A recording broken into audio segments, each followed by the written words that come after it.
দর্শক, এবার সয়াবিন তেল সহ নিত্যপণ্যের বাজার পরিস্থিতির খবর জানবো। গোপালগঞ্জ এবং ব্রাহ্মণবাড়িয়া থেকে যুক্ত হচ্ছেন আমাদের সহকর্মীরা। শুধু গোপালগঞ্জের খোঁজ খবর জানবো, যুক্ত আছেন সহকর্মী বাদল সাহা। বাদল,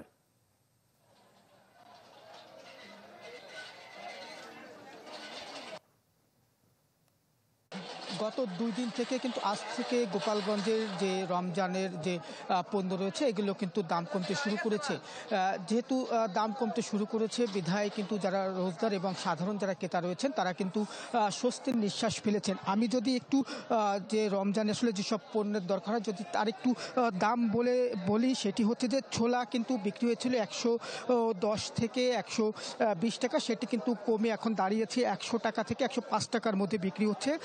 শসা বিক্রি হয়েছিল 70 থেকে 80 টাকা, সেটি কিন্তু এখন কমে বিক্রি হচ্ছে 40 থেকে 60 টাকা প্রকার ভেদে। বেগুন বিক্রি হচ্ছে 60 টাকা, তবে বেগুনের দাম কিছুটা বেড়েছে। পেঁয়াজ 10 টাকা কমে 35 থেকে 40 টাকার মধ্যে বিক্রি হচ্ছে। আর যদি আপনার যেহেতু মাংসের বাজারে যদি একটু যাই, গরুর মাংস বিক্রি হচ্ছে 750 টাকা, তবে বেশ কয়েকদিন আগে কিন্তু এটি 700 টাকায় বিক্রি হয়েছে।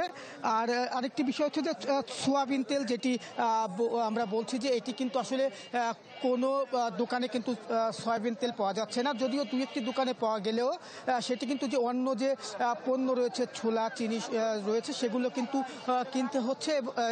সেটি কিন্তু না কিনলে আসলে সয়াবিন তেল কিন্তু ক্রেতাদের কাছে বিক্রি করছেন না দোকানদাররা। এক কথায় বলা যায় যে গোপালগঞ্জে যে সয়াবিনের যে বাজারটি রয়েছে এটি কিন্তু পুরোপুরি অস্থির। আর দোকানদাররা কিন্তু বলছেন যে নতুন করে পণ্য না ঢুকলে কিন্তু সয়াবিন তেলের যে অস্থির রয়েছে বাজার, সেটি কিন্তু আসলে বন্ধ হবে না। আর ফলের বাজারে যদি একটু তাকাই তাহলে ফলের দাম কিন্তু স্বাভাবিক রয়েছে। বিশেষ করে আঙ্গুর, কমলা, আপেলের দাম পুরোপুরি কিন্তু হাতের নাগালে রয়েছে।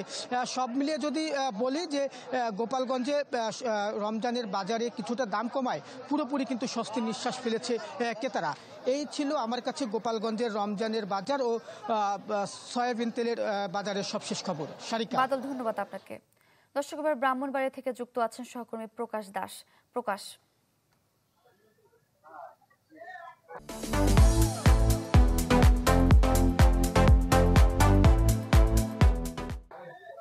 জি সারিকা, নিত্য প্রয়োজনীয় পণ্যদ্রব্যের মধ্যে যে পণ্যটি সবচেয়ে বেশি ভোগাচ্ছে সেটি হচ্ছে সয়াবিন তেল। মূলত রমজান শুরুর আগ থেকে সারা দেশের মতো ব্রাহ্মণবাড়িয়ার বাজারেও সয়াবিন তেলের তীব্র সংকট রয়েছে, যার ধারাবাহিকতা কিন্তু এখনো চলমান। যে কারণে সয়াবিন তেল যে বোতলজাত রয়েছে সেগুলো নির্ধারিত মূল্যের চেয়ে অনেক বেশি দামে বিক্রি হচ্ছে।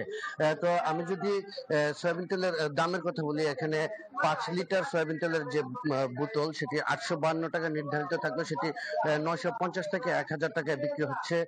2 লিটার তেল 352 টাকার পরিবর্তে 380 টাকা এবং 1 লিটার তেল 172 টাকার পরিবর্তে 200 টাকায় বিক্রি হচ্ছে। এছাড়া খোলা তেল কিন্তু 200 টাকায় কিনতে হচ্ছে। এছাড়া অন্যান্য যে নিত্য প্রয়োজনীয় পণ্য রয়েছে সেগুলোর দামও বাড়তির দিকে। ছোলা বুট প্রতি কেজি 110 টাকা, রসুন 225 টাকা, লেবু প্রতি হালি 50 থেকে 100 টাকায় কিনতে হচ্ছে। এছাড়া বেগুন প্রকার ভেদে কিন্তু 50 থেকে 100 টাকা কেজিতে কিনতে হচ্ছে। পাশাপাশি দেশি মুরগের যে দাম সেটি কিন্তু অনেকটা বেড়েছে। দেশি মুরগ প্রতি কেজি 650 থেকে 680 টাকা কিনতে হচ্ছে। এছাড়া হাড়যুক্ত যে গরুর মাংস রয়েছে সেটা 750 থেকে 800 টাকা বিক্রি হচ্ছে এবং হাড়বিহীন যে মাংস সেটি 850 থেকে 900 টাকা বিক্রি হচ্ছে। তো এই দ্রব্যমূল্যের ঊর্ধ্বগতি নিয়ে তারা যারা রয়েছেন তাদের মধ্যে অস্বস্তির রয়েছে। তারা যেটি বলছেন যে আসলে কেবল অভিযান পরিচালনা করে কিন্তু বাজার নিয়ন্ত্রণ করা সম্ভব নয়। সেক্ষেত্রে সরকারের পক্ষ থেকে যারা সিন্ডিকেট করে দাম বাড়িয়ে থাকেন তাদের বিরুদ্ধে কঠোর ব্যবস্থা গ্রহণ করতে হবে। তো ভোক্তা অধিকার সংরক্ষণ অধিদপ্তর জানিয়েছেন যে তারা বাজার নিয়ন্ত্রণে প্রতিনিয়ত মনিটরিং করে যাচ্ছেন এবং ইতিমধ্যে কিন্তু বেশ কিছু পাইকারি ব্যবসায়ী এবং খুচরা ব্যবসায়ীকে জরিমানার আওতায় এনেছেন। তো স্যারকে এই ছিল আমার কাছে ব্রাহ্মণবাড়িয়ার দ্রব্যমূল্য নিয়ে সর্বশেষ খবর। প্রকাশ, ধন্যবাদ আপনাকে। জানবো নেত্রকোনা থেকে যুক্ত হচ্ছেন সহকর্মী হানিফুল্লাহ আকাশ। আকাশ, সারিকা, এই মুহূর্তে আমি আছি নেত্রকোনার মেছুয়া বাজার। এই বাজারটি নেত্রকোনার প্রধান সবজির বাজার, যেখান থেকে কিন্তু সারা জেলার যে ছোট বড় ব্যবসায়ী যারা আছে, সবজি ব্যবসায়ী, তারা কিন্তু এখান থেকেই তাদের যে চাহিদা অনুযায়ী যে সবজিটি সেটি কিন্তু এখান থেকে সংগ্রহ করেন। এবং সকাল থেকে আমি বেশ কয়েকজন ব্যবসায়ীর সাথে কথা বলেছি, বাজার ঘুরে দেখেছি। এখানে নিত্য প্রয়োজনীয় যে সকল সবজি রয়েছে সেই সবজির দাম অনেকটাই সহনীয়। ব্যবসায়ীরা বলছেন আলু প্রতি কেজি বিক্রি হচ্ছে হয়ে 12 টাকা কেজি দরে, এবং বাজারে সবচেয়ে যে গুরুত্বপূর্ণ রমজান মাসে যে সবজি সেটি হচ্ছে বেগুন। সেই বেগুনও কিন্তু 20 টাকা কেজি দরে বিক্রি করা হচ্ছে পাইকারিভাবে, এবং সেটি খুচরা বাজারে 25 থেকে 30 টাকা কেজি দরে বিক্রি হচ্ছে। গাজর বিক্রি হচ্ছে 20 টাকা কেজি দরে, টমেটো 60 টাকা থেকে শুরু করে 15 টাকা কেজি পাইকারি বিক্রি হচ্ছে, এবং সেটা খুচরা বাজারে গিয়ে 20 থেকে 30 টাকা কেজি দরে বিক্রি করা হচ্ছে। এবং আপনাকে যদি সারিকে একটু দেখাতে চেষ্টা করি যে আজকে কিন্তু এই রমজান রোজার কারণে কিন্তু এই বাজারটি কিন্তু মানুষের বা ব্যবসায়ীদের আনাগোনা অনেকটাই কম, এবং দেখছেন যে অল্প পরিমাণে ব্যবসায়ী কিন্তু আসছে, এবং ব্যবসায়ীরা বলছে যে রমজানের রোজার কারণে কিন্তু আসলে এখানে বাজারে ব্যবসায়ীরা কম আসছেন, এবং বেলা বাড়ার সাথে সাথে কিন্তু এখানে ব্যবসায়ীরা আসবেন, এবং সেই পণ্যটি তাদের যে চাহিদা অনুযায়ী যে পণ্য সেটি সংগ্রহ করবেন। এবং